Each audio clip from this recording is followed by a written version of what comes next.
Evan Lazar is down in Foxborough, the Patriots postgame show here on CLNS Media, and the Patriots defeat the Jets 25-6 in a game that we really don't know how we feel about yet. But we will discuss it here with you. Thank you for hanging on. Evan is, as I said, in the Meadowlands. He was just down listening to all and conducting all the post-game interviews and rushed upstairs to the press box so we could jump on here and talk about this game, a resounding win, one in which the defense made Zach Wilson look like a rookie QB, which is what you expected, maybe even worse than that. It's just still kind of weird because you just don't feel great about it because of the way the Patriots offense performed. So, Evan, dealer's choice. Which way do you want to start? You want to start with what happened to Zach Wilson, or do we want to start with what we saw out of the Patriots offense? I can go either way. Well, I'll combine the two of them and say this. I think everybody right now is getting a little bit impatient, myself included at times, I'll admit it, getting a little impatient with this Patriots offense, right? Because you have a rookie quarterback in his second career start with a bunch of new skill players around him. Johnny Smith, Hunter Henry, Nelson Aguilar, these are all their second career games as Patriots. Who does Aguilar play for? Aguilar plays for the Patriots. Oh, he does, okay. Hey, had a good game last week, leave him alone. Okay, and all of these players are new. All of these pieces are new. You have a young QB, and you saw today against the Jets how bad it could be, right? Your rookie quarterback could be throwing 4 interceptions and giving your team absolutely no chance to win the game, and he's not. Now, that's the good news, is that they are light years ahead of where the Jets are. The bad news is they're not competing with the New York Jets, right? They're trying to compete with the best of the best and be contenders in the AFC. And right now, this offense is not there yet. But I preach patience because this is game 2 of a long window here with Mac Jones. This window goes beyond just this season, but even focused on this season. The longest season in NFL history, by the way, 17 games this year. And we're only 2 games into it. So there are flashes, right? We see flashes. The deep ball on the slot fade to Jacoby Myers over the shoulder. Great throw. Hunter Henry up the seam. They use a little formation, win with formations on that play, right? They come out in 12. They run the nub set. They have the safety over the top over here. Play action fake over there. Pull the linebackers up. Tight ends get behind them. Big play. Those flashes are there. The consistency, the down-to-down, string the plays together, as Bill Belichick said, not good enough. Not taking enough advantage of the scoring opportunities that they got off of turnovers.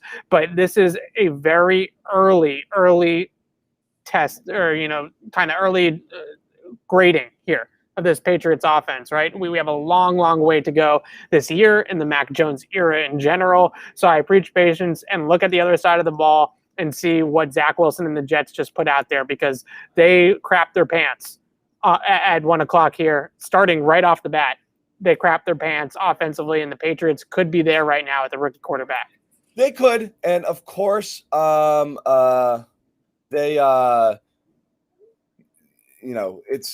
would feel a lot better at 2-0 instead of 1-1, because you could say, hey, it's rookie growing pains, but hey, they've got themselves a cushion, and who knows what they're going to get with the Saints next week, who look pretty uneven as well. And you might have been able to build a little 3-0 cushion while you're still working through stuff heading into that Tampa game. I guess what it comes down to, and we had this conversation a little bit offline. Let's start with Mac, because Wilson, I don't know how much it's him, the rookie, a byproduct of just being part of this particular franchise, and whether it can ever work for a quarterback here, because we're seeing what Darnold is doing on a Carolina Panthers team that isn't necessarily a great team by any means, but this might just be a Jets thing. But just talking about Mac, how much of this is, and again, the not untold story, but the story that's really turning into a huge story is the loss of Trent Brown at right tackle.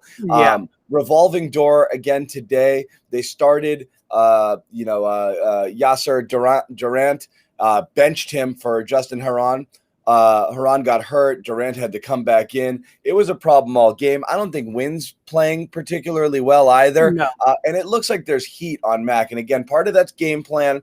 They're coming after him a little bit. There was a lot of pressure coming in, but they couldn't get anything really going downfield. Both, and again, is it conservative play calling? Is it the pass rush? Confluence of all of those things kind of together. They're taking it easy on the kid, but you're not seeing any dynamic plays. You're not seeing shots downfield. You're not seeing anything develop. And for people at home, you're not seeing anything out of all of your big money acquisitions right now. All the toys. Yes. Outside of the same stuff you're running all last year, which is little underneath stuff and quick little comebacks and all of that stuff. So again, I keep using that analogy of you've got this sports car, so to speak, in the garage. You see what it can do. You want to open it up a little bit, and you're getting dink and dunk and this and that. And hopefully it expands and changes as time goes on. But it is, as you said, there's a patience issue, and I can feel people getting frustrated on Twitter, here in the chat, wherever.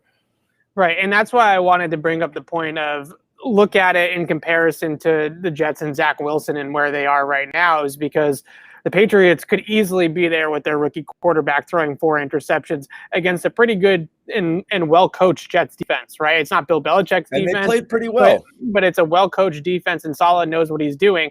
And Mac didn't turn the football over, didn't get himself shot in the foot like Zach Wilson did 4 times, and was able to manage the football game and get the Patriots 26 points and an easy victory on the road. So all those things, you look at that and you say, okay, that's a positive for a quarterback in his second career start as a rookie. Now, the number that's going to come out, and I'm going to tweet it out, and I'm going to say it all the time too, is 4 yards per attempt in the air, right? Average air yards per attempt is only 4 today. Last week it was 6.7, 6.8, somewhere around there. Which also is low. Very low. So Zach Wilson threw 4 picks, so you don't want to be Zach Wilson. But just in comparison, Zach Wilson was over 11 air yards per attempt today. So Wilson pushed the ball down the field.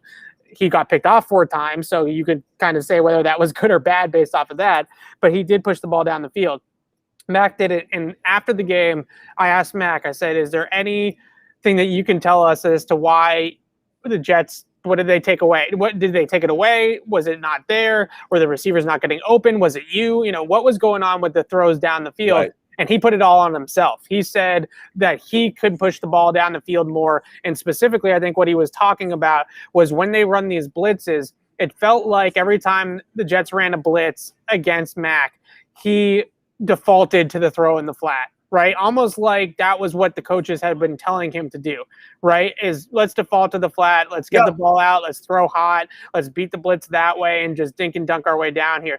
Mac wore it a little bit and said, I need to stand in the pocket longer. I need to let plays develop longer down the field. And I left plays out there by not holding the ball more in the pocket and taking those shots down the field. Now, we'll have to wait till the coach's film comes out either tomorrow or Tuesday to really get into whether that's true or not, whether any of it was on Mac. Some of the other things that you could potentially put on Mac, which I don't think I would, but maybe we don't know for a fact what is being set pre-snap with the protections against these blitzes, because now 2 weeks in a row, there have been a lot of guys getting free, whether it's on a blitz or a T&E stunt or whatever the case may be, a lot of unblocked rushers. And that could be as simple as saying Yasir Durant was not ready and he looked overmatched today, and Trent Brown is an X factor for this offensive line, or maybe there's some communications errors that are going on as well. So I'm going to take Mac at his word for now, because I don't want to sit here and say that he's falling on the sword for his O-line. I think he is. I think he is falling on his sword a little bit for his offensive line for sure. Yeah. I think he is. I think he is for sure. You could see how quick it was. It was, the pocket was shrinking around him almost, instantly, even if it wasn't right in his face. He did not have a lot of space there to operate, and he's just not a guy who's going to get outside the tackles and get moving to make throws there. He just didn't even have room to step up in the pocket. It seemed all game long there just wasn't much there for him. You do have, one of the worst plays he's made as a Patriot was the intentional grounding there. It still resulted in a field goal when you can either scramble or throw deep. And he also had Hunter Henry streaking down the sideline completely uncovered on that play. I know he's going to his left and Henry's on the right, and he would have had to turn it around and throw it. It wouldn't have been easy, but right. that was definitely one he'd like to have back, for sure here. What it comes down to, Evan, is it makes sense in this game if the Patriots had said, this is the game we're going to call. We'll never lose to these guys as long as we don't turn it over. Keep it in front of you. Take the easy thing. all day long. Do not take any risks. We cannot lose this game as long as we hang on to the football. I guarantee it, which is fine because you just want the W. But you got to see whether or not in a shootout type game. And again, this was Cam week 2 Seattle when everybody felt good about it because it was like, oh, this team could theoretically hang in a shootout, or so we thought at that moment. And that was kind of a big deal at the time. You do need to see whether there is another gear to this offense at some point or another, because you're going to need it. You're going to need it soon.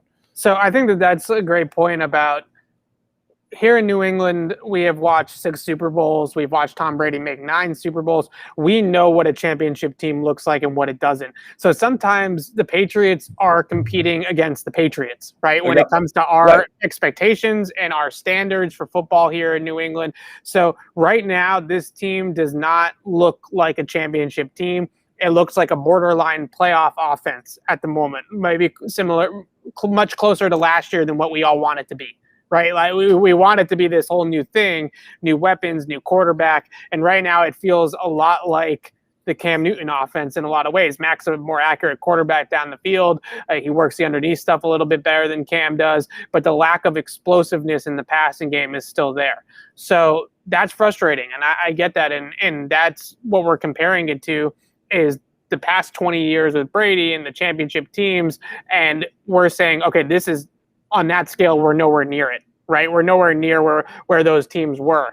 We're better than the Jets, but we're nowhere near where those teams were or where we need to be a playoff team and be a competitor in the AFC. So there's a long way to go.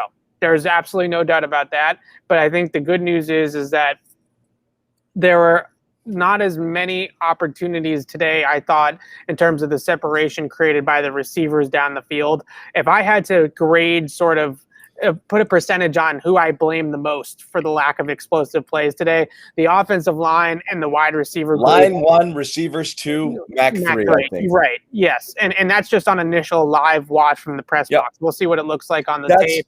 But that's my initial gut on it, is that Mac takes the least bigger, the smallest slice of that blame pie for the lack of explosive plays. That's what it looked like. And again, you have a better vantage point down at the game, of course, than what we're able to see on the monitors. But that's what it looked like. It didn't look like there was a lot of people running free and a lot of missed opportunities. And I also wanted, not to cut you off, but I do think on some sort of level, I thought the play calling in terms of when he was calling run plays versus when he was calling pass plays was better from Josh McDaniels today than it was last week. I got on him early after the J.C. Jackson interception, run, screen, get the hell out of there with that, right? Like, just you missed me with that. But in terms of actually dialing up plays to hit down the field and trying to push the ball and trying to let Mac throw, I thought today was better in a lot of respects in that way than last week. What I'm starting to get concerned about with McDaniels, and maybe this is a skill talent problem and not necessarily a McDaniels problem, but when you turn on the tape for all these other teams, right, you see guys running open by 5 yards once or twice a game. There's like last week against the Carolina Panthers. The Panthers got Robbie Anderson deep on that 57-yard touchdown. The Jets got Corey Davis deep a few times. You just watch these other tapes and you say, oh, wow, there's opportunities for these receivers down the field. Is it scheme? Is this play design? Or is this personnel? Right? And maybe it's a little bit of both. But it's tough to kind of gauge right now. Why do the Patriots lack the downfield throws? Why do the Patriots lack the explosive plays on offense? And where is this a chicken or the egg situation, right? Is this McDaniels not having a great scheme for producing downfield shot plays, or is this the receivers not getting open down the field? Because Nelson Aguilar last year for the Las Vegas Raiders was one of the best deep threats in the league. Right? I mean, he's the guy that had 6 touchdowns of over 20-plus yards last year and was throwing the ball, got the ball thrown deep to him a lot by Derek Carr last year for the Raiders, and those plays haven't been there for this Patriots offense through 2 weeks. So who is to blame for that, I think, is another conversation. And ultimately, though, I think we have to look at this game and say you could be the Jets and you're not the Jets. Yeah, exactly. And that's kind of where I want to take the conversation. And again, just to remind people, Nelson Aguilar does play for the Patriots. He had Stop it. Three receptions, 3 targets, 21 yards today. Again, not a lot downfield. Henry had one big chunk play. You had the one to Jacoby Myers for 24 yards as well, and obviously White on a screen. That was it for what you would call explosive plays there. Right. So there wasn't much. But again, so let's put it in perspective. It's Mac Jones. It's the second ever NFL start. He's the 5th quarterback taken in the draft, okay?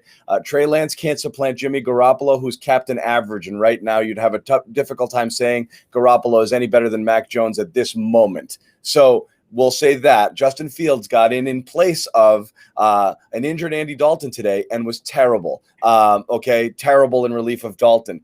Trevor Lawrence, absolutely atrocious today. Again, he's the best rookie quarterback so far. Yes.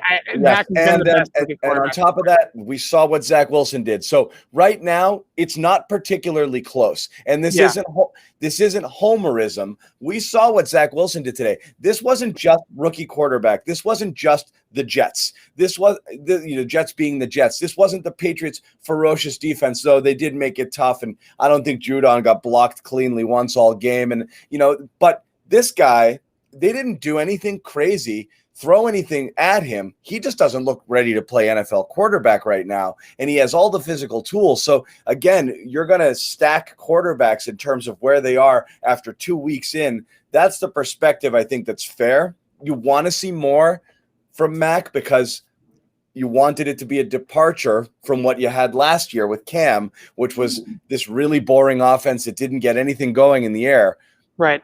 It still might happen, but again, we can't stress enough what's going on everywhere else in the league with people trying out their rookie quarterbacks right now.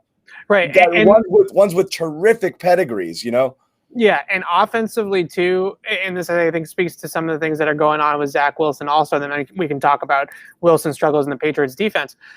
Continuity, chemistry, rhythm, all these things are so important, and we're only 2 games into this with.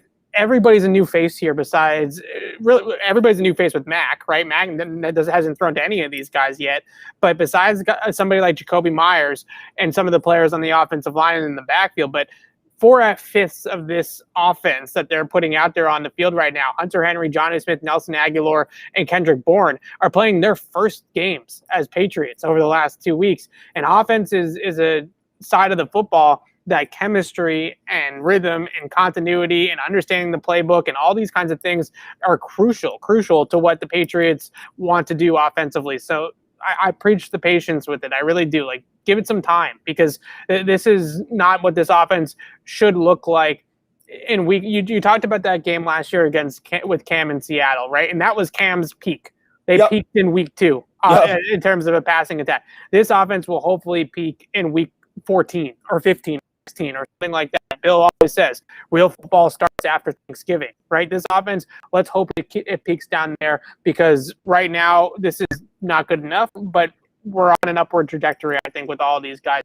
With Wilson, if I'm a Jets fan, the biggest concern that I have with what I saw out there today from Zach Wilson was it felt to me like just the aura of a Bill Belichick scheme and a Bill Belichick defense was enough to rattle him because they did not do anything. This was not the game a few years ago against Sam Darnold on Monday Night Football where he was seeing ghosts and the Patriots were running their zeros and their amoeba fronts and all this kind of stuff. This was straight cover one robber, stuff cover at him, 3. Yeah. Right, and there was some droppers and some blitzers and guys coming from different directions and stuff like that. And that was not overly complex. The Patriots did not need to empty the well against Zach Wilson today to get him to turn the football over 4 times. So if I'm a Jets fan, I am very concerned, especially when you look at that interception to Devin McCourty where he punted the football down the field. You just have to worry a lot about why even a simple Bill Belichick game plan and a game plan that really wasn't overly complex. And they were able to run the football pretty successfully too. And it didn't matter, right? He still couldn't get anything going in the passing game and still turn the ball over 4 times. So that's got to be frustrating if you're a Jets fan to see. This was not, like I said, this was not that Monday night game against Darnold where they're running all sorts of crazy zero fronts and blitzing them all over the place and the seeing ghosts quote and all that kind of stuff. This was just basic Bill Belichick football, and they still got the ball turned over 4 times. That's not a good sign. Yeah. I want to welcome all the Jets trolls, or there might only be 1 or 2 in this chat, but it's keeping it lively. I know. Yeah. It's a battle of who sucks more. I do have to say unequivocally the Jets suck more by a good bit. But there's a lot to like about Wilson, his physical tools. We were talking about this before. Actually, I was talking about this with Greg Bedard, who loves him, by the way. Maybe a little too much, but that's okay. He loves Zach Wilson? He loves him. But that surprises me. Loves his tools. He may be the most Mahomesy guy in terms of the way he plays, in terms of the tools, his movement, and stuff like that. Ability to throw from multiple. I've never been a big Zach Wilson guy, and the biggest. I don't know if he can play the quarterback position yet. That's the thing. But he looks great, and he has terrific throws. Maybe more Stafford. Yeah. So Bill Belichick said after the game, the 7 route on that last drive that the Jets had on the Jets sideline, Bill was like, I mean, that's just a great throw, right? I mean, what are you going to do about that type of thing for the defense and a tip your cap type of play?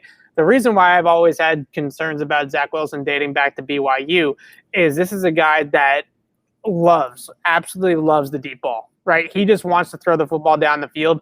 And you got all these layups here underneath the defense. You got all these short throws available to you. Saw this 100 times, or 100 times is exaggeration. Saw this 10 times on the tape against Carolina last week. And I'm sure when I pull up this tape against the Patriots this week, there's going to be a ton of layups, right? Check downs, little slants, under routes, things like that. And Wilson never wants to take those easy throws. He always wants to take the 7 route in between the deep safety and the corner and have to drop it on a dime into the receiver. And yeah, he can make that throw more than most guys, but he doesn't consistently make the easy plays. And because Mac Jones went out there today, didn't light it up, threw for less yards than Zach Wilson, ADOT way lower than Zach Wilson's, but Mac Jones took what the defense gave him for the most part, kept the offense on time for the most part, didn't turn the football over, and he's the one that came out of here with a 3-score victory, right?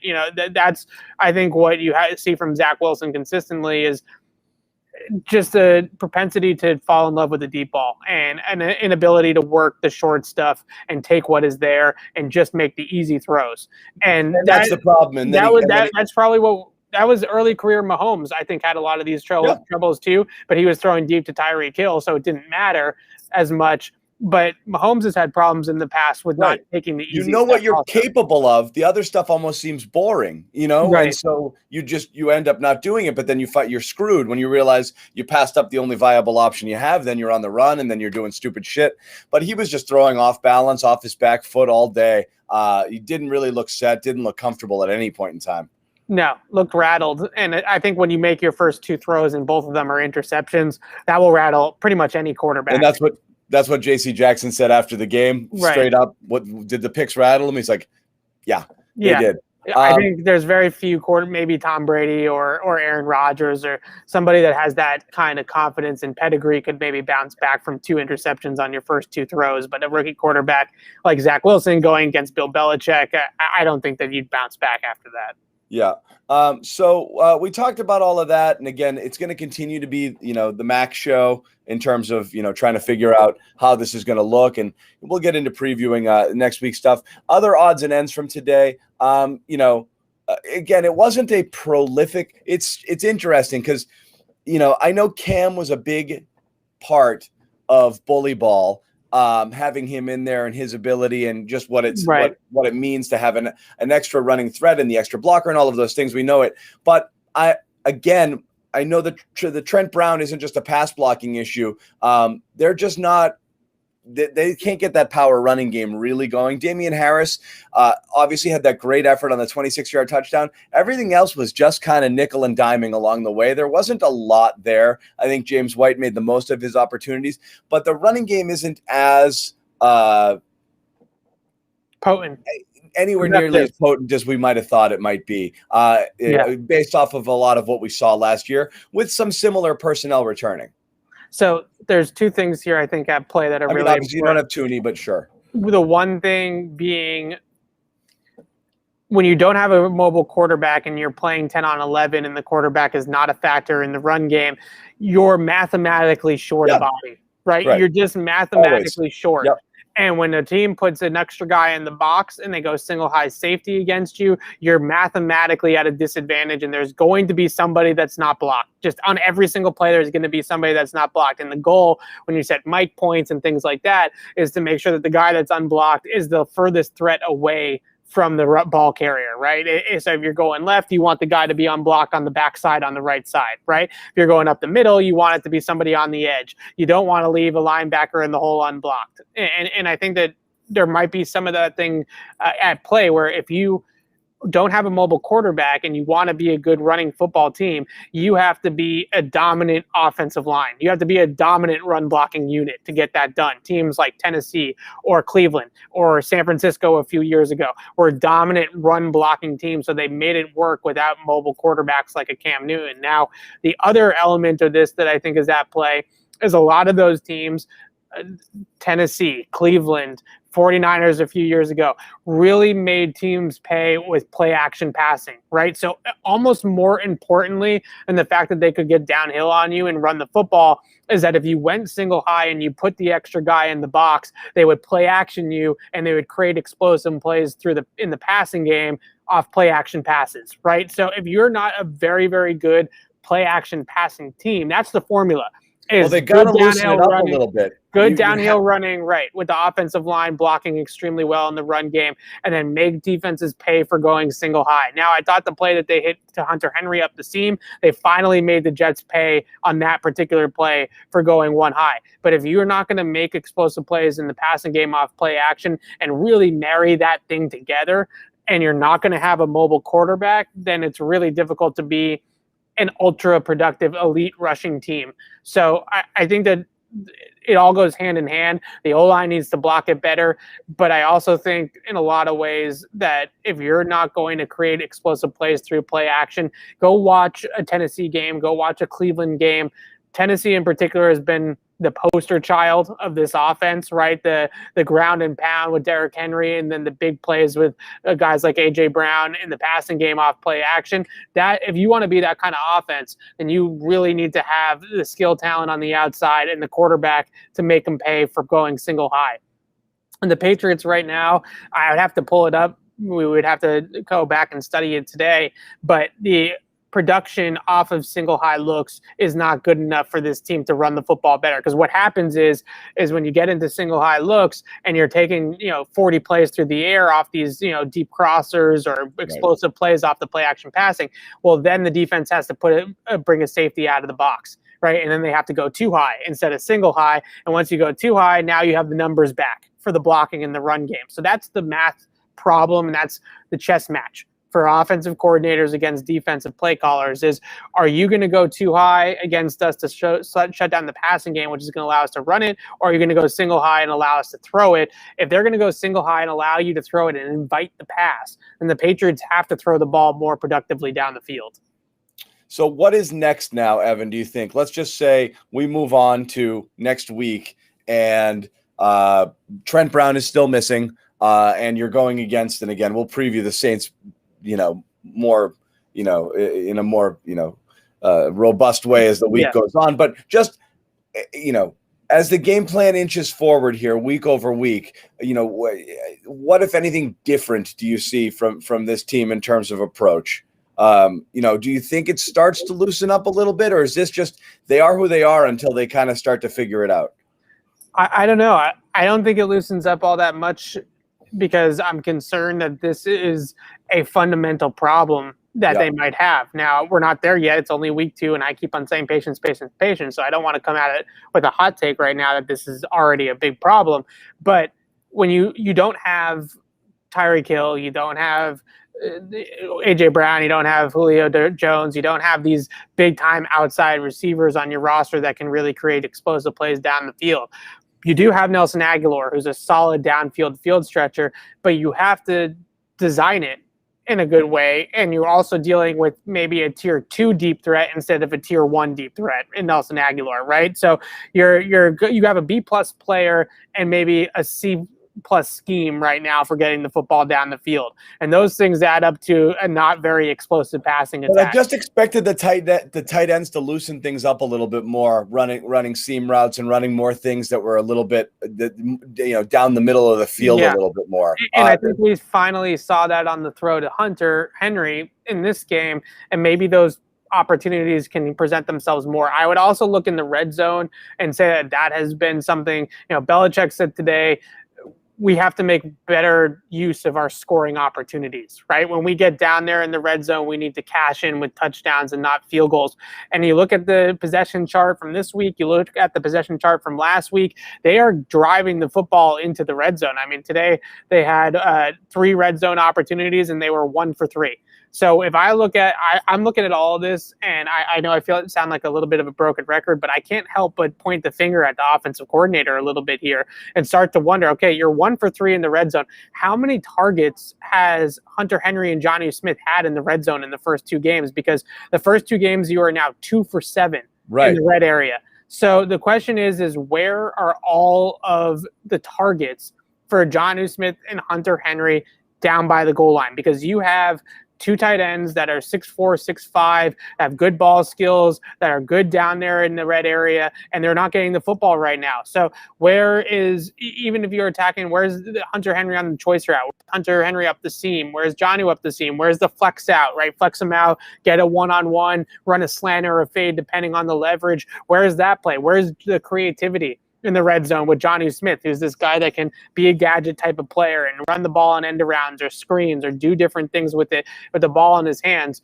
The fact that they haven't been able to produce in the red zone despite adding these 2 tight ends, to me, is a coaching problem and not a player problem, because those guys are good enough, and they were good enough in their pass stops to create opportunities in the red area, and they're not doing it yet here. So that points to McDaniels. So again, that's kind of where we're talking about with frustration is you do have that vibe with fans right now. Like, what are we doing here? Like, is there, and it's really hard to develop an opinion because you don't know if it's based off of they don't have confidence in the line, they don't have confidence in Mac, or they're just not giving them the shot yet. And so again, it's lack of patience for sure from the fan base. But again, you said it last week, the number one takeaway from last week by far was way too conservative with the play calling. And Mac clearly showed he was ready for what was being thrown at him. You could have opened it up a little bit. I thought based off of that, we would have seen more of it today, and we didn't really.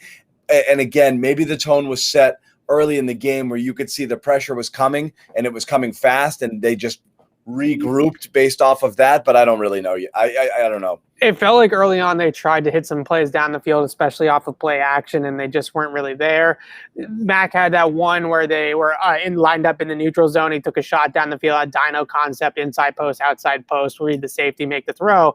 And there was some opportunities, I thought, down the field maybe, but I think the biggest thing that you look at is Josh McDaniels 2 years in a row now. And last year, we all chalked it up to Damiere Byrd being his best outside receiver and Jacoby Myers being the best receiver in general on the team, and no tight ends. And he wasn't working with much. Bill Belichick went out and spent $77.5 million guaranteed on Johnny Smith, Hunter Henry, Nelson Aguilar, and Kendrick Bourne to fix this passing game. And he drafted Josh McDaniels, a quarterback that he likes, that's a system fit, in the first round. So at some point in time, you have to look at the OC and say, you need to do better, right? There needs to be more. We need to do better here. And I look specifically at the red zone and I say 2 for 7 in the first 2 weeks when we have these 2 tight ends that can box people out and go above the rim and make contested plays and all that kind of stuff. Why are these guys not getting targets? Why are Hunter Henry and Johnny Smith not getting targets in the red area? And why are we trying to run the football in, or why are we trying to throw a corner route to Nelson Aguilar or something like that, which they tried on second down at one point in the red area, and then they went third down, sack, field goal, right? The whole thing. Right. Why are we not trying to get Hunter Henry and Johnny Smith more involved in the red zone in the passing game? Because that's why those guys are here in a lot of ways, right? That's why those players are here. And I start to look at the AOC, honestly, in a lot of these situations. All right. Well, I think it's fair. And obviously, from the, once you have the benefit of looking a little bit more at some of the tape, you'll see, what they were doing versus what was there, what was not there. So we'll definitely, have more intel as time goes on. Just want a couple notes before we wrap it up. Patriots postgame show brought to you by Legends brand. Go to legends.com, use the code PATS20 to save 20% on your first order. It's good stuff. They sent us some. We've been wearing it all week. I wish I could have worn it to the game, but I had to step up my game. I can't wear athleisure to the Patriots game. Exactly. So. But, nice, leisurely, cool looking stuff, sweatshirts, athletic gear that you can wear around. It's comfortable. It's an athlete-owned brand. We've got Willie McGinnis, former Patriot, among the people here who are part of this. So again, legends.com, use the code PATS20. You have until, I believe, October 8th to get in on this deal. It really does help us out. So, if you want to go help support our sponsors, only means more content coming your way, which we're always happy to deliver. So again, legends.com, use the code PATS20, save 20% on your first order. Odds and ends here. Anything else stand out to you from this game? Again, it's hard to, we don't want to take anything away from the Pats defense because it looked like a lot of it was on Wilson, but this was an overall pretty solid defensive effort in a lot of different ways. And you know what I liked, and again, I'm not sure what the coverage was all game long, but J.C. Jackson certainly really had a really solid game today.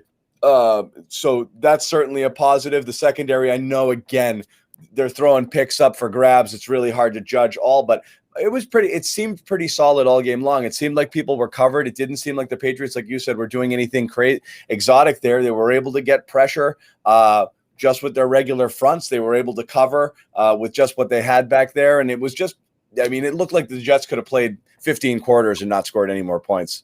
Yeah, it was a good defensive performance for the most part, but I think the two things I would point at are the two guys that didn't play in this game, Trent Brown and Kyle Van Noy. It felt like they missed both of those guys. So what the Jets were doing offensively to run the football successfully, they gained almost 5 yards per carry on the ground today, was just running opposite of Matt Judon, right? Matt Judon lined up on the left side of Zach Wilson. He said, let's run it this way. Matt Judon was on the right. He said, let's run it that way, right? And not having a professional edge setter in Kyle Van Noy, who's a really solid, stout player on the outside. They attacked Uche, they attacked Winovich, they attacked Kyle Duggar as those weak side force players, right? Force players meaning force that run back to the inside. So not having Kyle Van Noy out there, I think really showed itself in the run game where they didn't have bookend edge setters. They only had one edge taken care of, and the Jets were able to run it at the other edge.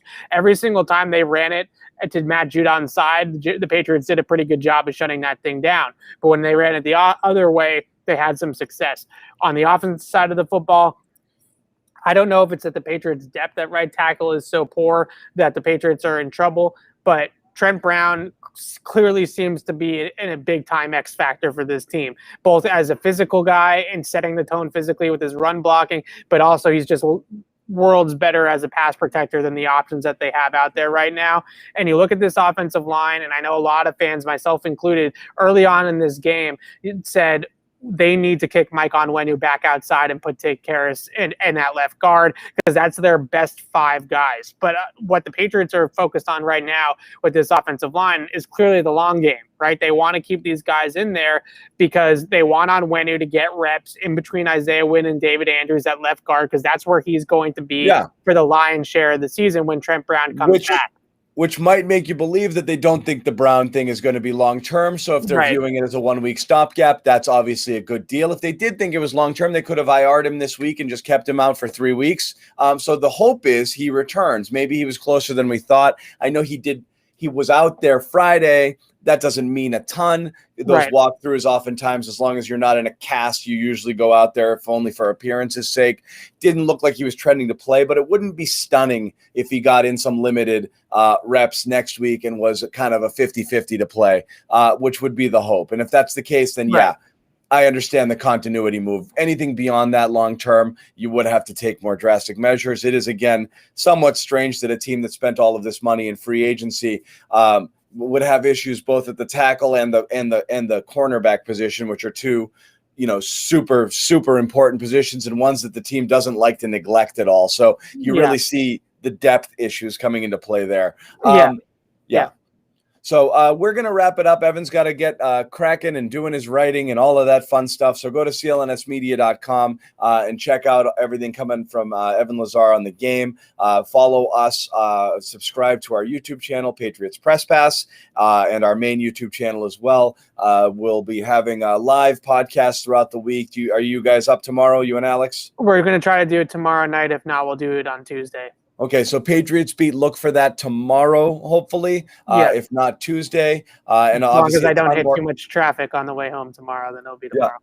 Yeah, ton more content throughout the day too. So make sure to check it out. We'll be updating it with interviews and more segments and other things. So thank you guys for hanging. Thank you to the trolls, and thank you to the Jets fans who have been in here keeping it spicy. Go enjoy the rest of the 4 o'clock games, and